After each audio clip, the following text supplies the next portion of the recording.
Hey, what's up? Welcome back. Yeah, you're right. You should eat pumpkins. They come in different shapes, sizes, and colors. You can eat pumpkins many different ways other than the pie or the latte. Myself, I prefer this size because it's going to feed me a lot. You can get really small ones from like about this. That's what a general pie pumpkin in the store is going to be, about that size. And you can get really small ones, as you saw there. This size I like because when I cut this open, you'll see it's going to be thicker. Those pie pumpkins, they tend to be thinner, the meat inside. So I've been eating pumpkins lately. I was on the fence about this video. Should I do it on its own or should I do a catch and cook? But I'm one guy and this is more pumpkin than I can eat. So what we're doing here is we're prepping. Back in the early days, before settlers came here, pumpkins in Europe were considered a lowly peasant food. They were also considered to be animal fodder. Like you would feed your pigs the pumpkins. You wouldn't eat them yourselves. But in North America, even before the settlers came here, pumpkins existed naturally. Native Americans ate pumpkins. They considered them a part of the three sisters. The three sisters are beans, squash, corn, right? Pumpkins are basically a squash. They're basically a winter squash. The seeds are edible and the meat is edible. There we go. So when the settlers finally got here and started talking to the natives said, eat the pumpkins. Why did the natives like to eat the pumpkins? Well, there's a lot of good things about pumpkins that make them a survival food. It's not like you're lost in the woods, you're going to find pumpkins and that's what's going to get you through. No, it's like you're on a small farm, a small holding, and you're going to face a long, harsh winter. If you grow a bunch of pumpkins, which are very easy to grow, one of these seeds, you make a mound of dirt, plant that seed there, this is going to make a vine. You could get 50 pumpkins off that vine, right? This pumpkin has been sitting for about a month right over there on the counter. I know this isn't smell-o-vision, but it's fine.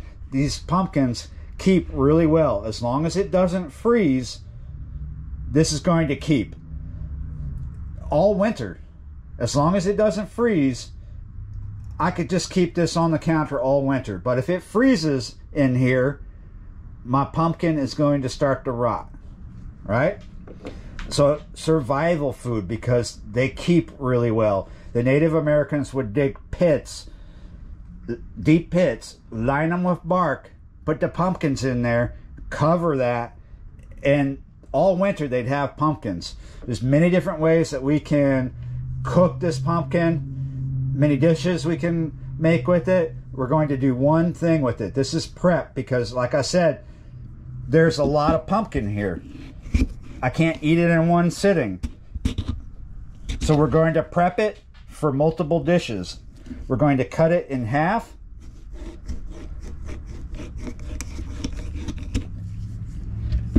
These days, traditionally, people think of pumpkins as, you know, when you go to the grocery store and you see the pumpkins there for sale, they think of them as ornaments, decoration. They're going to make a jack-o'-lantern.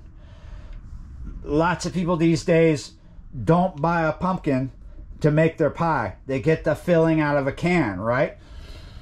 Back in the day, that's not what we did. We didn't have cans. We didn't have sliced bread in the wrapper. We had sliced bread that we sliced ourselves with our own hand. Here we go. So traditionally, when you're carving a pumpkin for a jack-o'-lantern, you make that hole like I did. Here's the core, and then you would scoop it out by hand or with a spoon. But because I am not making a jack-o'-lantern, it's just as easy to do this, having it like this. Now I'm going to clean out the guts all this stringy stuff and the seeds. I could roast these seeds. However, because of time, I'm not going to roast them. I'm just going to clean them out, put them to the side, and move on. As I clean it by hand, I could use a spoon. Hands work good too. Let's talk about cost. Why I think you should eat pumpkins. This pumpkin here cost me $5. Not too long ago, they were cheaper, but $5 for this, for me, I'm one dude, I'm going to get quite a few meals out of this. That's a pretty good deal still, but in some places in this country and in other countries, pumpkins may very well be a lot cheaper. They may very well be more expensive than this was here for me for $5. I bought this at a store that's not considered to be cheap. So I think it's cost effective.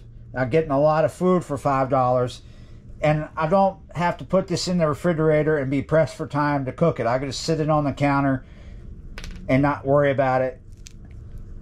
Some things I buy fresh, I have to eat right away. Otherwise, they go bad in my refrigerator, and I feel bad about that. Not this pumpkin. We're gonna clean it out and get it going. But just think about it. Every time, this time of year, we get to October, a lot of pumpkins get wasted. People cut them up, put a candle in them, set them outside. Maybe the rodents eventually get at them, but to be honest, I've not even seen a raccoon or a possum mess with a pumpkin. I'm sure they do, but maybe coyotes, but maybe the coyote's going to wait for it to ferment, and they have fermented pumpkin, and all of a sudden there's a lot of roadkill coyotes everywhere because they were drunk off a fermented pumpkin. But it's just a lot of food going to waste. A lot of people, their stomach gets turned up, their nose gets turned up when you talk about eating pumpkins outside of pies and lattes. So many people so addicted to lattes. You could get as much of this stringy stuff out as you want. I'm not too particular about it. I just want to get the seeds out and a fair amount of the stringy stuff, because it is edible. I would definitely say that this is an American tradition that is dying. There are still people who eat pumpkins in soups and stews and curries, such as I do, or even like stuffed raviolis with pumpkin. And we're doing it this way. We're cooking our own pumpkin and making these dishes. We still exist, but there's far less of us than there used to be. This was a staple. This is what people survived off of. However, there are still countries, or places in the world, I should say, rather than countries, where the tradition of eating pumpkins, such as I will this week, is still strong. And of course, everybody likes a pumpkin pie. I'm not saying that pumpkin pie is an American tradition that is disappearing. It's just the respect for the pumpkin has been lost. People take pumpkins for granted. You know, they put them out as decorations during fall for Halloween, or they keep them out for Thanksgiving. And eventually some kid comes by and throws it in the street, or kicks it, or it just rots and it sits there. Or, you know, you get the drunk coyote scenario. Maybe that's how the raccoon and possum war started in fall. They got too wasted on fermented pumpkins. And another weird tradition is Indian corn hanging on the doors. That must annoy a bunch of mice and rats because it's too high to get. But then when things are done, they just throw the corn away or pack it away, and they don't do anything with it. It's just like ornamental corn. I suppose it is something that we can live with. I'm not saying that we should do away with jack-o'-lanterns or Indian corn hanging on the door. I'm just saying it's something that is a part of people in society taking things for granted, taking where we came from or what people went through back in the day, and traditions we had, foods we used to eat that we don't even know about anymore. All right, like I said, you don't have to pull all the guts out. You can if you want. It's much easier with the spoon. And when you use the spoon, you don't get hands like this. So let's move on. I gotta wash my hands. I'll be right back at you. First things first, before I move on, I want to preheat my oven. I'm gonna hit one button and then another button. Oh, there we go. So we're going to preheat this to 350. Baking sheet, not a pretty one, but it works. What we want to do is put one of these to the side. I'm not throwing the cap away. And we're just going to start cutting slices. Big butcher knife probably works better than this old fillet knife. Pumpkins are tough. That's why they last. So what I'm going to do is I'm going to cut this half into slices about like this. About that thick. Let's get it done. Yeah, there you go. They're not all the same thickness, but it's fine. So we're going to take our slices, put them in my baking sheet. Some people, when they do this, when they're going to roast their pumpkin, they'll just pile it all, layer it like that. We just going to try and get as much in here as possible and not layer them too badly. So we got a little bit left over. We're still preheating. One thing I want to be able to do is I want to be able to freeze this pumpkin into portions for my meals. I got a red bone, very curious about what I'm doing. You need to get out of the kitchen. But I can't freeze it like this. So I'm going to basically par cook it. We are going to roast this, but actually roasting this pumpkin for 350 degrees for 45 minutes is going to bring out the flavor. And all this stringy stuff is going to shrink back in the roasting process. Let's see how much I can fit on here. I'll start slicing that one up too, and I can get both these sheets in at once. Easy way to do this, where you took the cap off, where you took the stem off, look, it sits there. It's going to get difficult as you start eliminating, as you start slicing. But pumpkin skin is thick. There we go. Here we are. We got the oven ready to go. Roasting this is going to make it soft and make it easy to cook into dishes.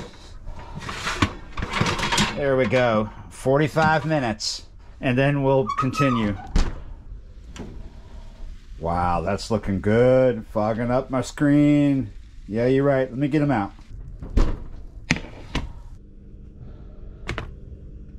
The smell in the house is wonderful. It smells really good, but it doesn't smell like I just baked some pumpkin pie. It smells like pumpkin pie without the spices. A little different though, a little more earthy, a little more natural. So we need to let these cool down. Maybe if you were going to do what I'm doing, get them out real fast while they're hot so you can do another round.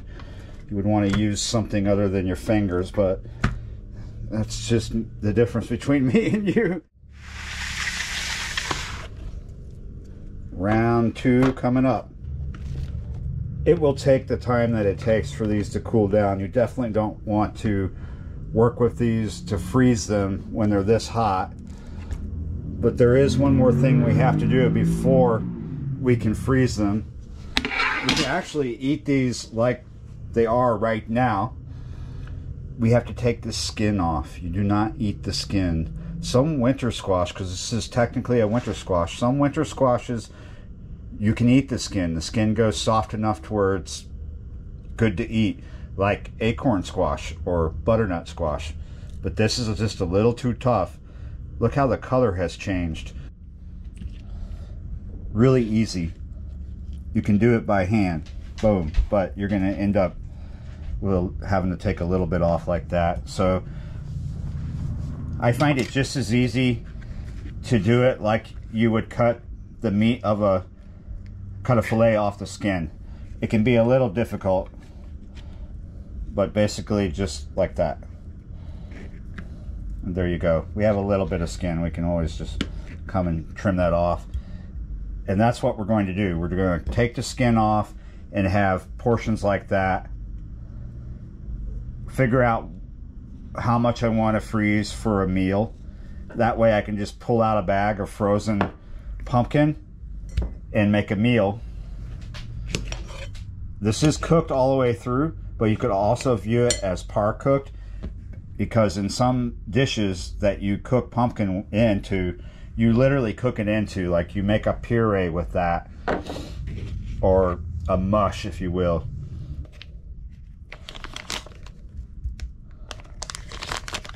Lots of butter, because I like lots of butter.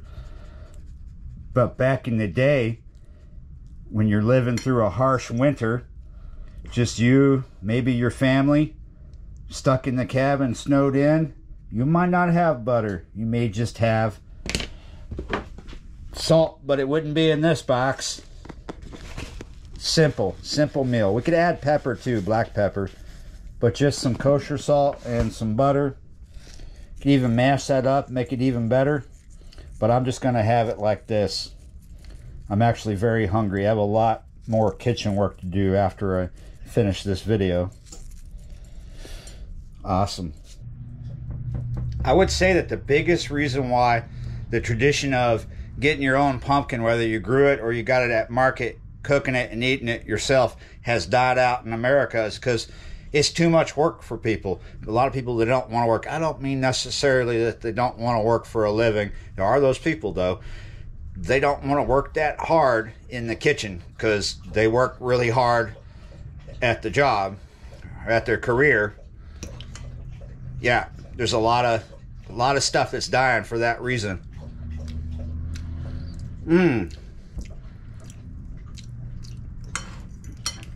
It's sad. It's a shame. We're losing our connection to the past. There are some connections maybe you could argue that we should lose. Pumpkins are not one of them. This is a very hearty food, very tasty. Nothing wrong with it. That got ancestors through harsh winters. And to this day, there are people, such as myself, that enjoy eating some pumpkin. Nutritious. Good for you. Look forward. Let me not talk with food in my mouth. Hold on. I'm just so hungry, I want to keep eating. Look forward to some Catchin' Cooks coming soon, where I incorporate this pumpkin that I roasted today. And maybe some other ones, because they only last for so long, and then they're gone. Alright, thanks for watching. I'll see you next time.